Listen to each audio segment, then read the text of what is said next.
Así como suena. Historias que merecen ser escuchadas.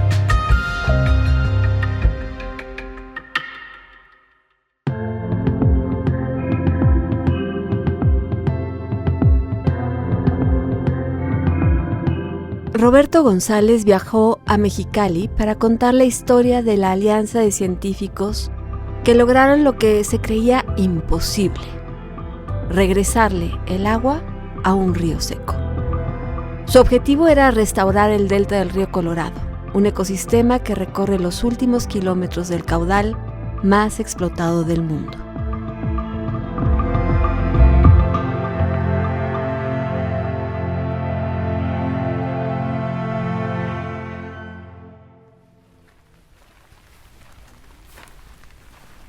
¿Cómo se veía el delta del río Colorado antes de quedar seco?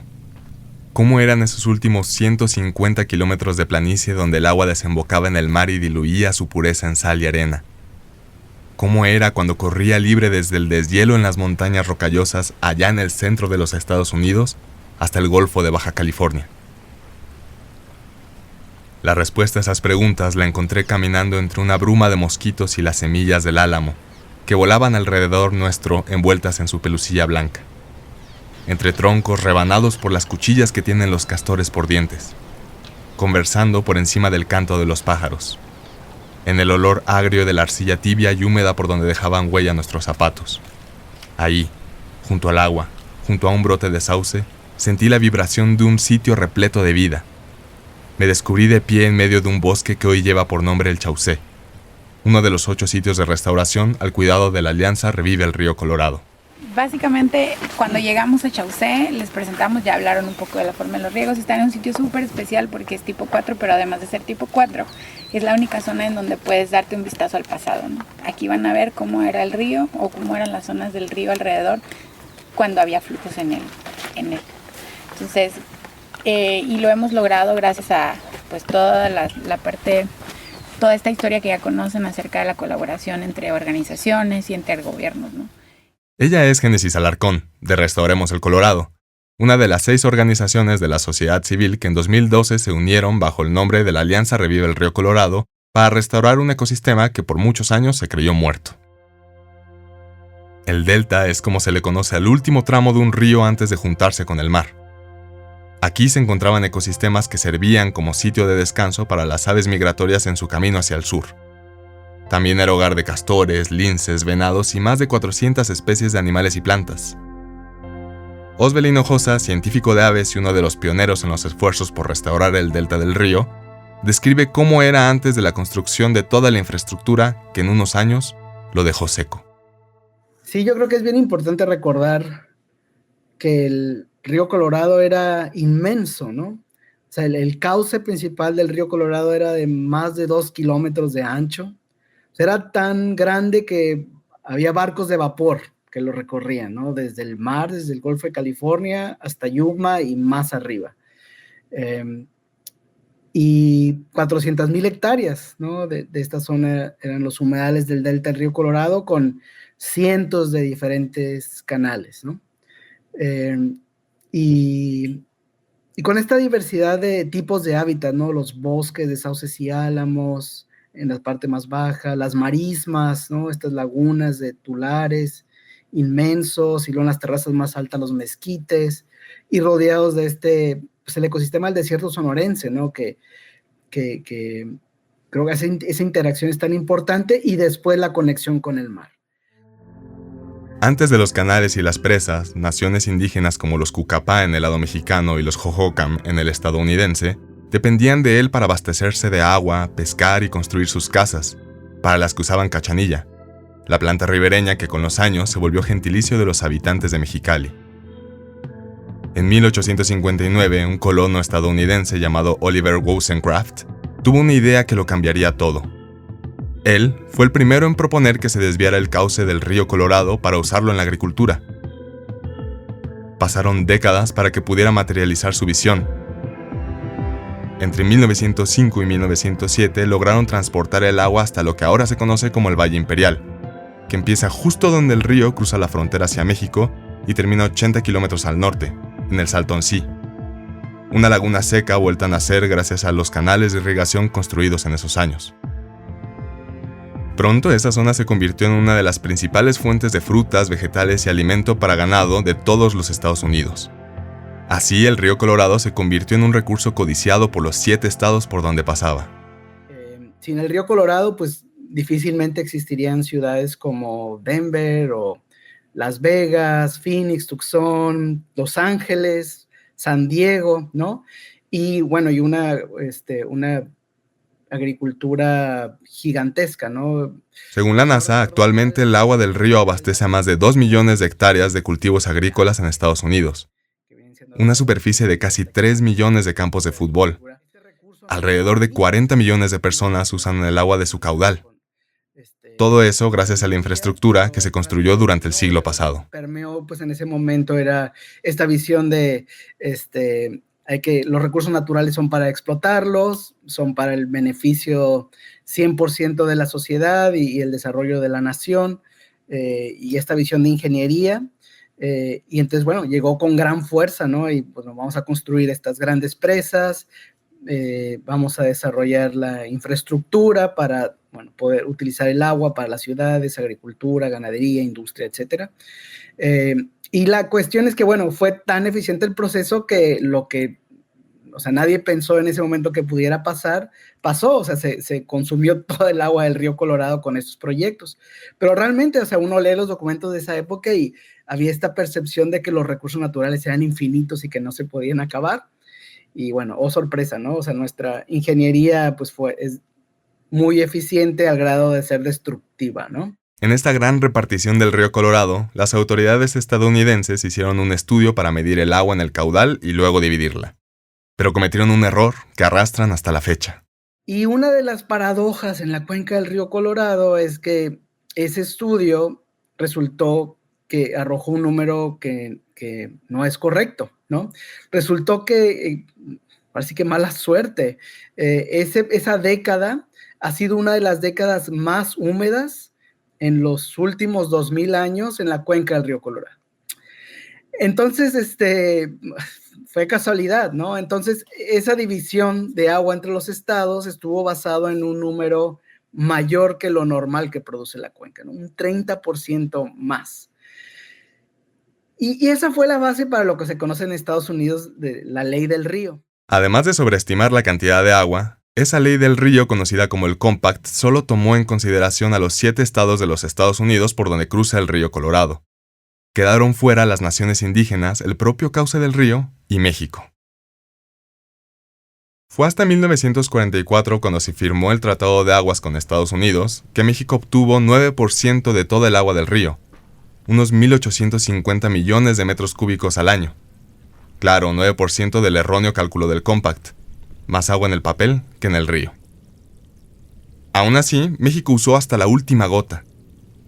Todo lo que antes era planicie que se llenaba naturalmente de agua durante la época de deshielo, se dividió en terrenos ejidales para cultivar. Se construyeron canales, presas y más infraestructura. Pues básicamente eso fue lo que causó que el río Colorado fuera perdiendo, el delta del río Colorado fuera perdiendo agua paulatinamente desde los 1930, en realidad, cuando se empezaron a construir las grandes presas. Y a partir de 1955, ¿no? Cuando Hoover y Meade se completaron, fue cuando realmente dejó de llegar agua a los humedales del delta del río Colorado, y fue cuando empezó a suceder esta muerte del ecosistema del delta del río Colorado, ¿no? Y fue tan drástico que, pues sí, se perdieron como el 85% de los humedales del delta, ¿no? En 1986, el ambientalista y periodista Mark Reisner fue de los primeros en declarar la muerte del delta en su libro Cadillac Desert. Los ríos y los acuíferos se destinaron a usos productivos. El costo de todo esto fue la devastación tanto de nuestro patrimonio natural como de nuestro futuro económico, y el ajuste de cuentas ni siquiera ha comenzado. Hasta ahora, la naturaleza ha pagado el precio más alto. El delta del Colorado está muerto.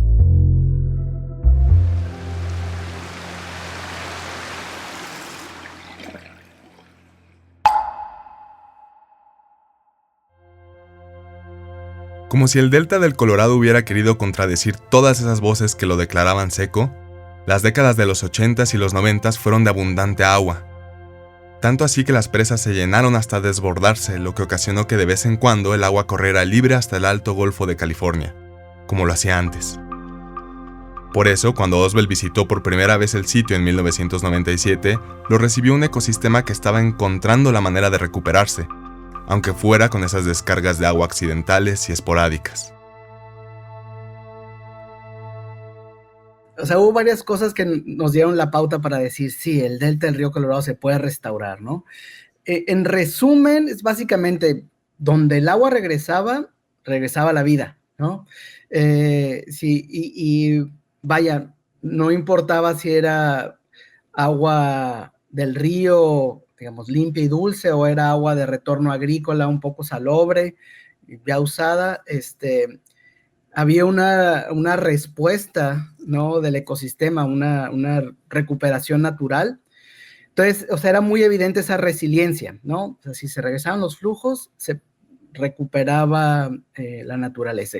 En 1998 publicaron el estudio Manejo y Restauración de Humedales en el Delta del Río Colorado, los primeros pasos, donde participaron organizaciones como el Sonoran Institute y ProNatura Noroeste, que junto con Restauremos el Colorado, Audubon Society, The Nature Conservancy y el Centro Redford eventualmente formarían la alianza Revive el Río Colorado. La semilla estaba plantada. La idea de que el delta podía ser restaurado impulsó decenas de estudios científicos para idear la forma más eficiente de revivir a su ecosistema. También describieron a profundidad los daños ocasionados, desde la cantidad de humedales perdidos hasta la presencia de especies invasoras como el pino sarado, que desplaza los árboles, plantas y animales nativos. Hablaron con las personas que viven en el delta, formaron lazos y alianzas que les permitieron empezar con la restauración. Con el paso de los años dejaron de ser solamente científicos describiendo y planeando para convertirse en verdaderos defensores del medio ambiente. La lucha por restaurar el delta siempre ha sido cuesta arriba, sobre todo porque un par de años después de que Oswald viera la región con mucha agua, las presas a lo largo de todo el río Colorado empezaron a ver una disminución en sus niveles. En el 2002 empieza, pues lo que ahora, viendo retrospectivamente, pues fue el inicio de una era de escasez, ¿no? Y luego de ahí, fue más como en 2005, 2006, cuando los niveles de agua en la presa empezaron a bajar tanto, que nuestros colegas en Estados Unidos, ¿no?, miembros de la alianza, Jennifer Pitt, Peter Kopp y otros, dijeron, oigan, acá en Estados Unidos ya los usuarios de agua están hablando de escasez, ¿no? Y de definir criterios de escasez. Entonces, bueno, estamos como en una nueva etapa. De hecho, en 2006 se firmaron en Estados Unidos los criterios interinos de escasez, ¿no? Yo creo que ahí fue, ¿no? Como, caray, esto está grave, ¿no? En esta nueva faceta, los miembros de la alianza ya no solo estaban ante el reto de restaurar un ecosistema con décadas de degradación, sino que además querían hacerlo en un momento donde el agua que necesitaban para revivir la región empezó a volverse cada vez más escasa. Pero ellos ya tenían experiencia en hacer restauración con poca agua. Así que cuando el gobierno de los Estados Unidos empezó a sentir los efectos de la escasez, en vez de ver un obstáculo, ellos encontraron una oportunidad. Jennifer Pitt y Peter Kopp en particular tuvieron la visión de que esta cuestión de sequía, escasez, se tiene que negociar con México, ¿no? Y esa puede abrir la puerta para la restauración del delta en un proceso binacional. Entonces nos dimos a la tarea de tratar de facilitar como que un diálogo binacional, digamos informal, para ir generando como ese interés, esos cimientos que permitieran un proceso binacional. Gracias a que estuvimos trabajando con todos los actores, nos permitieron, ¿no?, las comisiones, la Comisión Internacional de Límites y Agua, sección americana y mexicana, nos permitieron que las ONGs estuviéramos sentados en la mesa, ¿no?, participando en el proceso binacional. La Comisión Internacional de Límites y Agua, conocida como CILA, junto con su homóloga en los Estados Unidos, son las encargadas de actualizar los tratados de aguas entre México y Estados Unidos de 1944 a través de actas. Una forma de entender estas actas es imaginar una prenda con la que llevas muchos años. Para poder seguir usándola, cuando se rompe le pones un parche y cuando subes o bajas de peso le sacas o le metes tela. Un poco así es como funcionan estas actas. Gracias a ellas, ambos gobiernos pueden seguir ajustando un acuerdo que se firmó hace más de 80 años. Ya dentro de esa conversación entre representantes tanto de México como de Estados Unidos, tuvieron la oportunidad de aprovechar la escasez para proponer un experimento: darle agua a un río seco. A ese experimento le llamaron flujo de pulso.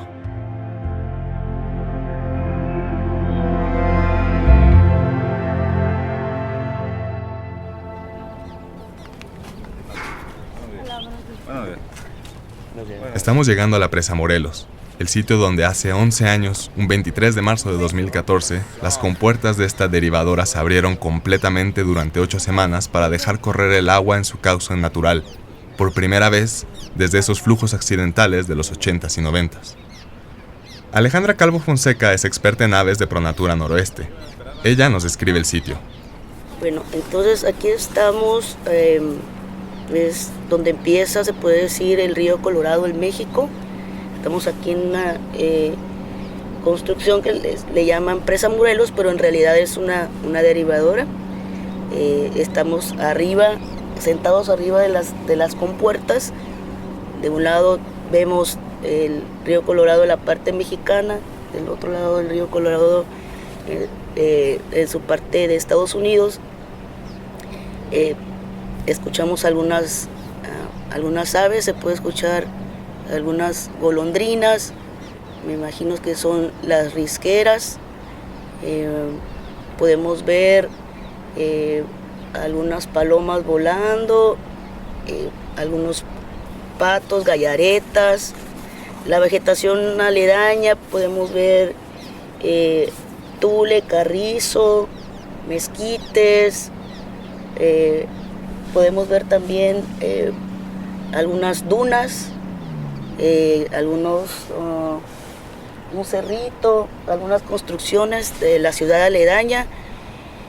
El paisaje es muy bonito en su totalidad y aparte no está haciendo tanto calor, está un poquito fresco. Estamos a buena temperatura, agradable. Un día muy, muy bonito, maravilloso, podría decir. Allí, en lo que algunos podrían confundir con un puente elevado, son 3 las imágenes que más impresionan. Del lado izquierdo, el río Colorado lleno de agua azul oscuro.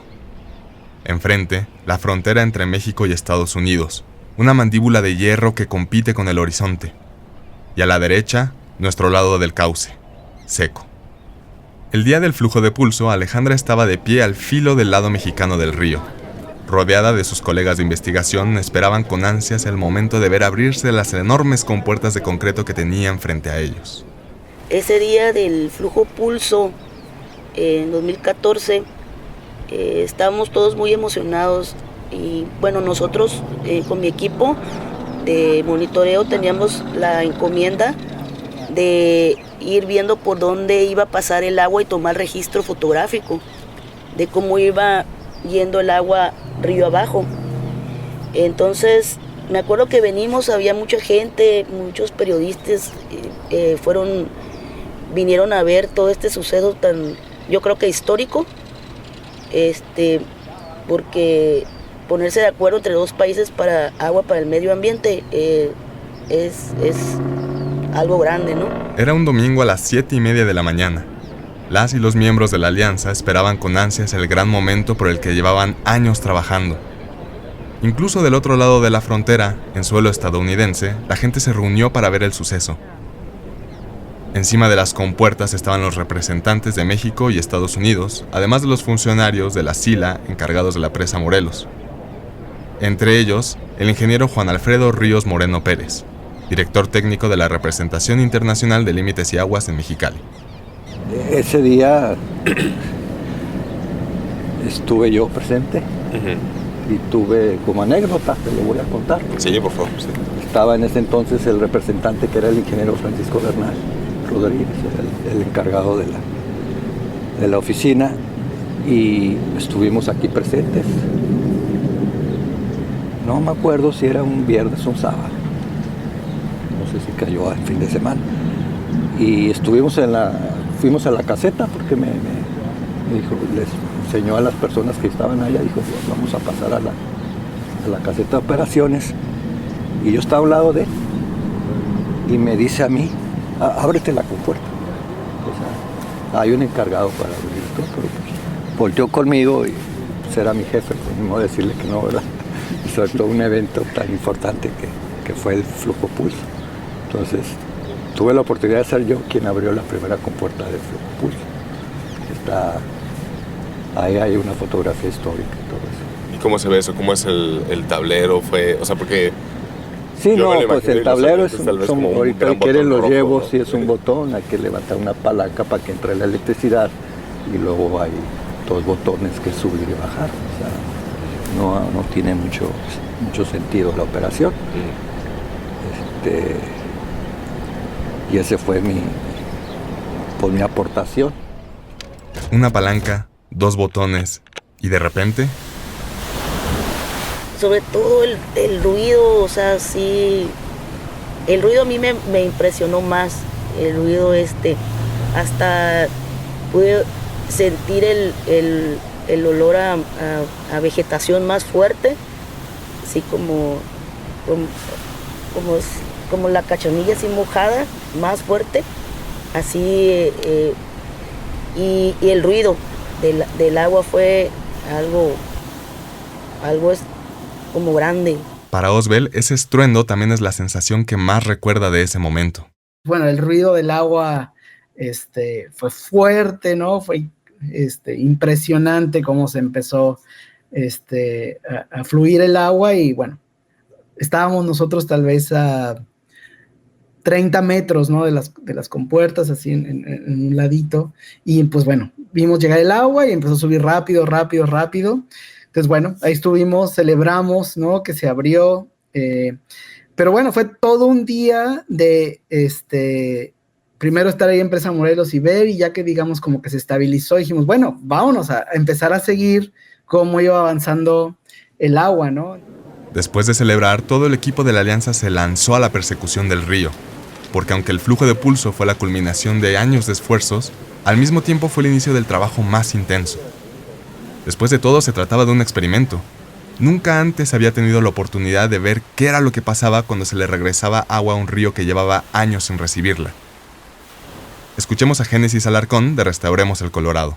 Uno de los principales objetivos del flujo pulso es evaluar la respuesta hidrológica al sistema. O sea, el principal objetivo era ese, conocer qué era lo que iba a pasar cuando dejas fluir el agua en un río que no ha fluido durante años. Digamos que las últimas descargas de agua se hicieron en los 80s, 90s y fueron por excedentes. Y más allá de eso no se conocía qué iba a pasar si dejábamos otra vez correr el agua a través del río. Y evidentemente el segundo objetivo era hacer llegar esa agua a los sitios de restauración que ya existían en ese momento. Y un tercer objetivo era conectarlo con el Golfo. Es decir, Durante esas 8 semanas se liberaron casi 130 millones de metros cúbicos de agua en el delta del Colorado. Aunque es una cantidad enorme, representa apenas una fracción de lo que había antes de las presas. La tierra estaba sedienta, así que a los pocos días la persecución del río en su camino hacia el Mar de Cortés tomó un giro inesperado. Hubo seguimiento del agua constantemente, es decir, se hacía un punto de GPS diario para perseguir el agua y se dieron cuenta evidentemente el segundo día que el agua se estancó, ¿no? Ibas avanzando día a día, kilómetros de recorrido, y al llegar a la zona central empezaba el agua primero a expandirse porque el cauce del río no está suficientemente canalizado en esa zona, por el mismo arrastre de sedimentos, porque son sedimentos muy gruesos. El canal o el cauce no está definido, o en algunas zonas es muy muy grande. Entonces el agua empezó a llenar todos esos huecos y saturar ese suelo costó mucho del volumen de agua que se había descargado. Entonces ahí hubo mucha retención y evidentemente si ves la escala en donde se estaba midiendo cuánto duraba el recorrer los kilómetros del río, en esa zona empezó a detenerse un montón el agua. Así lo recuerda David Alfaro, quien trabajó con el Sonoran Institute durante 11 años y estuvo presente el día que empezó el flujo de pulso y las semanas que le siguieron. Me tocó después del flujo pues estar siguiendo el agua, estarla, como quien dice, como guiando, ¿no? Andar entre el río y quitando hierbas y todo eso para que el agua siguiera su cauce. Pero sí, pues duró tiempo para llegar lo que es de la presa Morelos hasta aquí, hasta el estuario, para que se conectara con el mar. Pese a que fue poca el agua que se liberó en comparación a lo que era el flujo natural del río, Osbel recuerda haber tenido la oportunidad de subirse en una lancha y navegar desde la presa Morelos aguas abajo. Algo que la gente que vive en esa zona no se podía ni imaginar. Y es que si llevas décadas viendo el río seco o incluso si creciste sin saber que por tu ciudad corría un río, de pronto escuchar que alguien está bajando en canoa desde la presa Morelos parece un chiste. Pero sucedió. Y el río regresó a la gente. Bien rápido vimos el río renacer, ¿no? O sea, ya estaba vivo y la gente lo estaba usando. Y yo creo que eso fue parte también de lo impresionante, ¿no? Cómo toda la gente de San Luis, el Valle de Mexicali, se volcó, ¿no? Hacia el río para ir, disfrutar, hacer feria. Coincidió que fue Semana Santa. Entonces, prácticamente todos los días de esas 8 semanas fueron una fiesta en el río, buenísimo, ¿no? Muy, muy impresionante. Y eso dio pie, o sea, yo creo que el flujo pulso, digo, aparte de los beneficios ecológicos, tuvo unos beneficios sociales tremendos porque ya se platicaba de la restauración del delta, había estado ahí en medios y la gente más o menos lo conocía.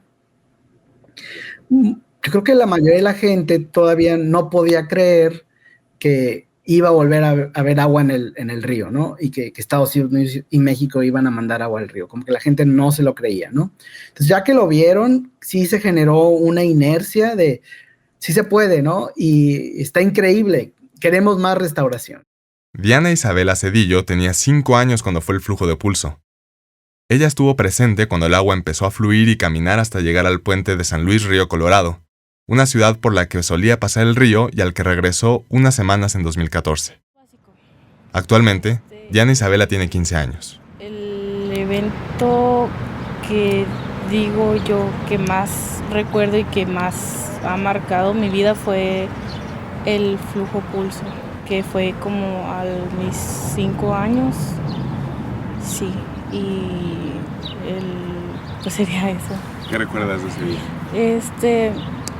Pues me convencieron porque era como de que me dijeron, va a haber mucha agua, vas a ir a nadar, y como a mí me gustaba mucho nadar, pues dije, qué padre, y ya me llevaron y era cuando estaban soltando el agua, ya no estaba no tan lleno, pero sí era bastante cantidad de agua, y había mucha gente nadando, ahí en el agua, disfrutando del agua, y me emocioné.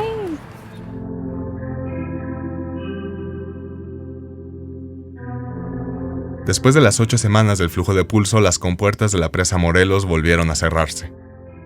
Pero la alianza todavía tenía mucho trabajo por delante. Además de los 130 millones de metros cúbicos de agua que se liberaron durante el flujo, la SILA dio aproximadamente 55 millones más para llevar directamente a los sitios de restauración a través de los canales de riego. Por otro lado, seguían estudiando el comportamiento del agua a lo largo del cauce y evaluando los efectos que estaba teniendo en el ecosistema de la región. Pasó un año del flujo de pulso y el experimento resultó exitoso. Los miembros de la alianza registraron que la densidad de la vegetación en la Riviera aumentó en un 16%, las aves un 20%, mientras que la diversidad creció en un 42%. Los álamos y los mezquites regresaron a zonas que antes estaban invadidas por el pino salado. Incluso en las ciudades, por donde no pasó el río, empezaron a germinar nuevas iniciativas.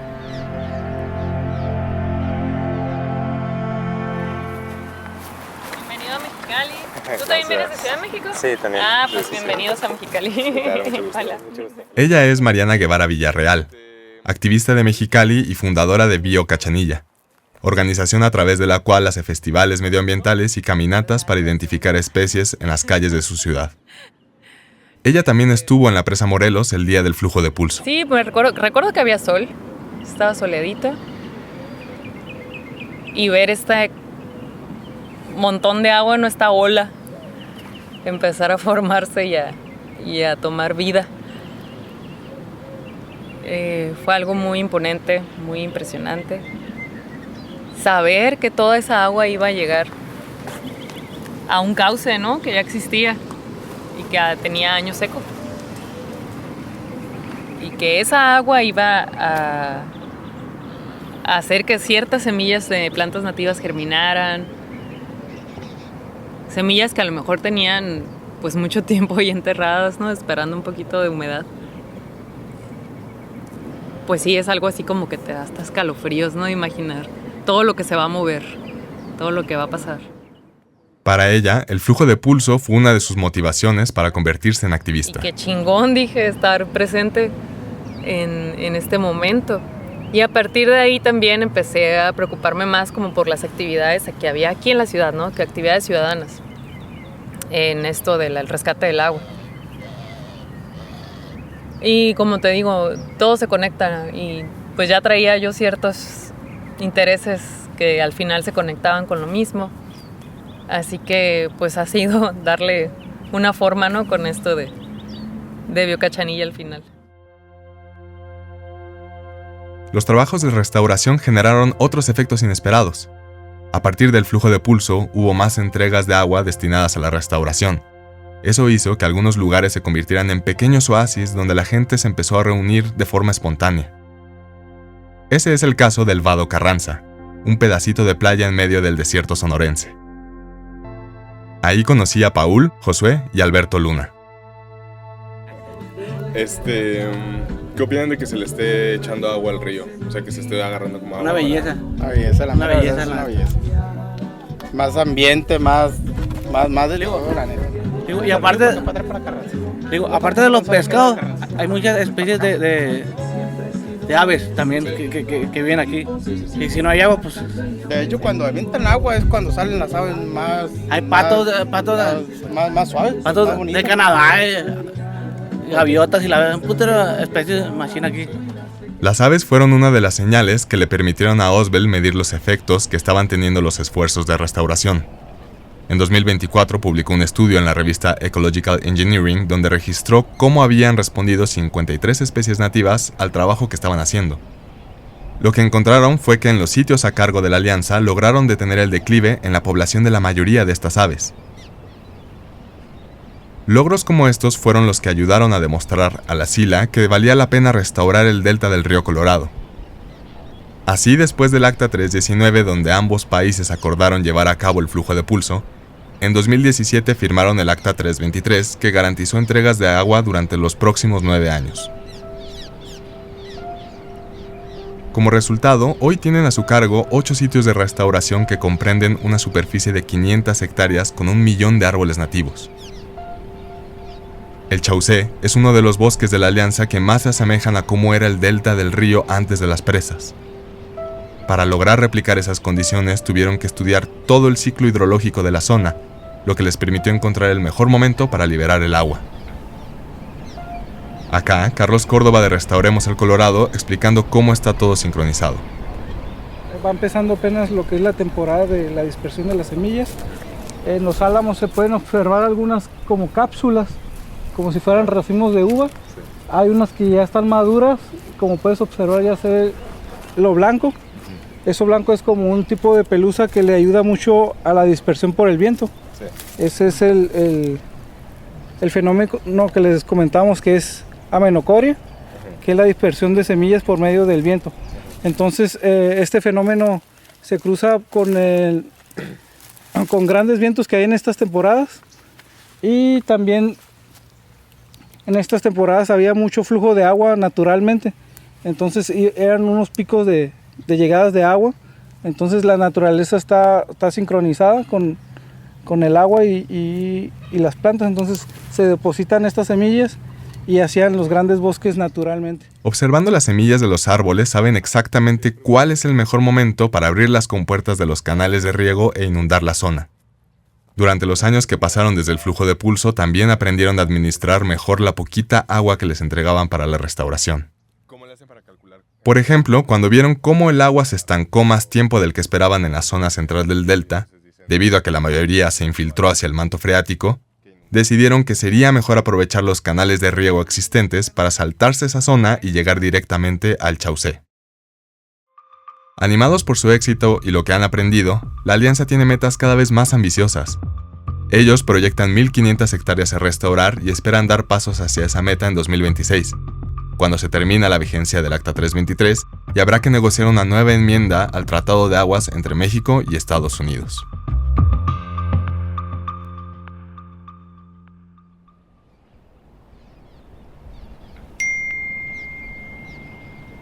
Íbamos saliendo de la presa Morelos cuando llegó un mensaje a mi celular. Era un cable de la agencia de noticias E&E News sobre un post en X del gobierno estadounidense que decía: los continuos déficits de México en sus entregas de agua bajo el Tratado de Distribución de Aguas de 1944 están diezmando la agricultura estadounidense, particularmente a los agricultores del Valle del Río Grande. Como resultado, hoy por primera vez Estados Unidos rechazará la solicitud no contemplada en el tratado por parte de México para un canal especial de entrega de agua del río Colorado que sería enviada a Tijuana. Pues eso es algo que está pasando ahorita, ¿no? O sea, están denegando ese tipo de cosas por primera vez. Pues sí, no sé, o sea, mi pregunta aquí es qué te hace pensar como todo esto que está pasando ahorita. O sea, siento que esto es como que por primera vez estamos viendo que ya Trump está volteando a ver al agua en la frontera. Entonces, ¿qué te hace pensar como todo eso respecto a lo que va a pasar en el próximo año? Pues que tenemos un desafío bien grande, más allá de que sea el gobierno actual en Estados Unidos o en general el cambio climático nos ha hecho consecuencias devastadoras en la cantidad de agua que hay disponible. O sea, ya ni siquiera diciendo si nos la van a aprobar o no, sino si va a haber o no va a haber agua. Creo que es verdad que tenemos un futuro bien, pues ahora sí que feo, o más bien, ¿cómo te lo diré? Con un panorama no muy prometedor. Unos días después, cuando le hice la misma pregunta a Oswald, respondió: para mí el punto clave es qué van a hacer los estados de la cuenca, ¿no? En Estados Unidos, a diferencia de México, gran peso del proceso y del agua lo llevan los estados, porque aunque el gobierno federal es como el Grand Master, ¿no?, del manejo del agua, los dueños del agua son los estados. Y los estados siguen teniendo esta gran disponibilidad para la colaboración. Por otro lado, él se mantiene optimista porque en 2017, durante la primera presidencia de Trump, ya habían logrado firmar un acta a favor del río.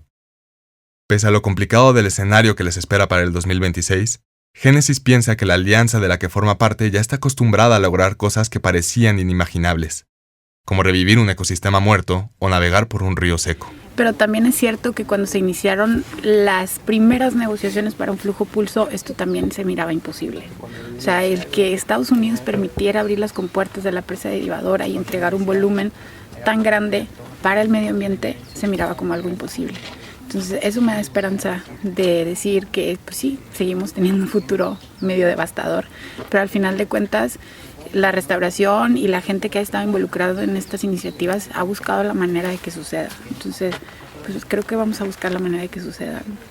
Eso es lo que elijo pensar. Además, las distintas organizaciones que conforman la alianza han trabajado en hacer lazos con las comunidades cerca de sus sitios de restauración, ya sea llevando voluntarios a sembrar árboles y organizando paseos con las escuelas de la zona, o incluso ofreciendo el sitio a los miembros de la nación Cucapá para que se apropien de él.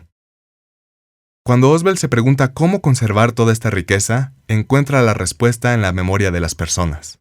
Y para mí la belleza de la memoria para las sociedades humanas es que la podamos transmitir, ¿no? No tienes que haberlo vivido para incorporarlo a tu memoria y poder imaginarlo. O sea, podemos leerlo, podemos escucharlo, podemos ver fotografías, ver videos de los 80s, por ejemplo. Y esa memoria la podemos incorporar y la podemos imaginar y nos puede ayudar a visualizar, ¿no?, un futuro distinto, ¿no? Entonces, para mí sí es bien importante mantener, ¿no?, esa información, porque mucha gente, tal vez no del Valle de Mexicali o incluso del Valle de Mexicali, pero nuevas generaciones, no tienen esa información, ¿no? de qué era el delta del río Colorado, qué era el Valle de Mexicali. Entonces, bueno, yo creo que todos podemos ayudar a construir esa memoria, ¿no? del sitio, y precisamente como base hacia un futuro mejor en la región. Estas son las memorias de David Alfaro en el agua del delta del río Colorado.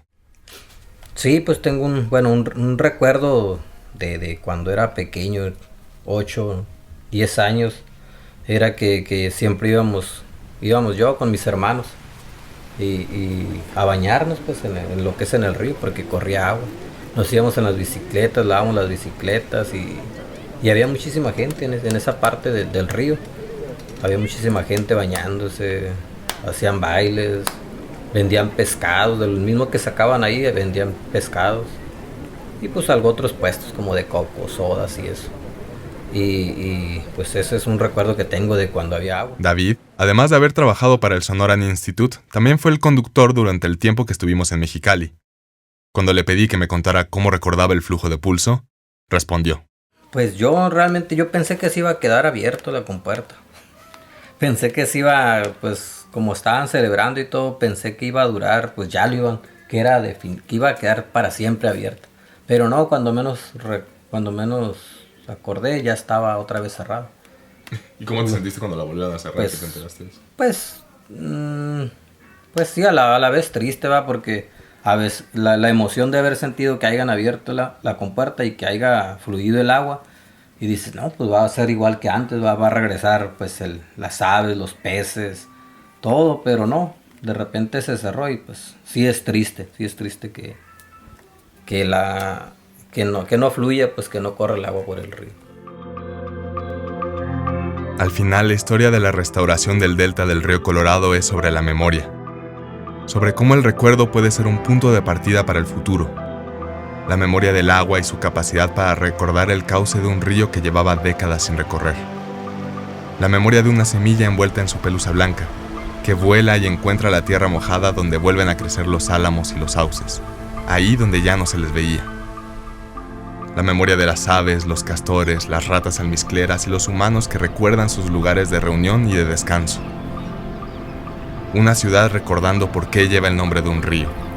Memoria, composta del futuro.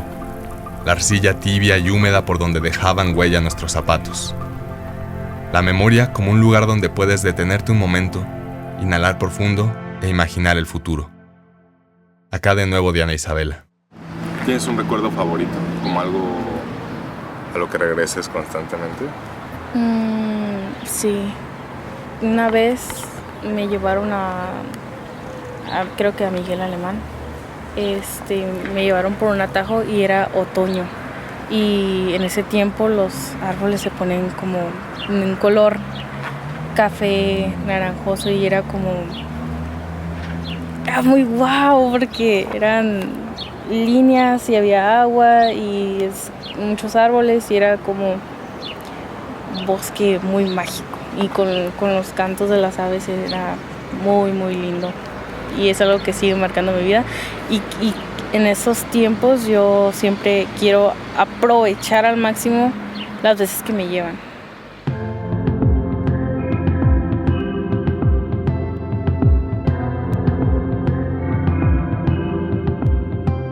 Así como suena es una producción de Puro Contenido. La dirección editorial es de María Scherer y Carlos Puch. La producción ejecutiva de Giselle Ibarra. En nuestra mesa editorial están también Galia García Palafox y Salvador Camarena. El diseño sonoro es de Hugo Santos Quevedo, la música de Patricio Mijares y la edición de Alonso Ávila. Te invito a escuchar todos nuestros podcasts en asicomosuena.mx o en cualquiera de las plataformas donde tú prefieras escuchar tus podcasts.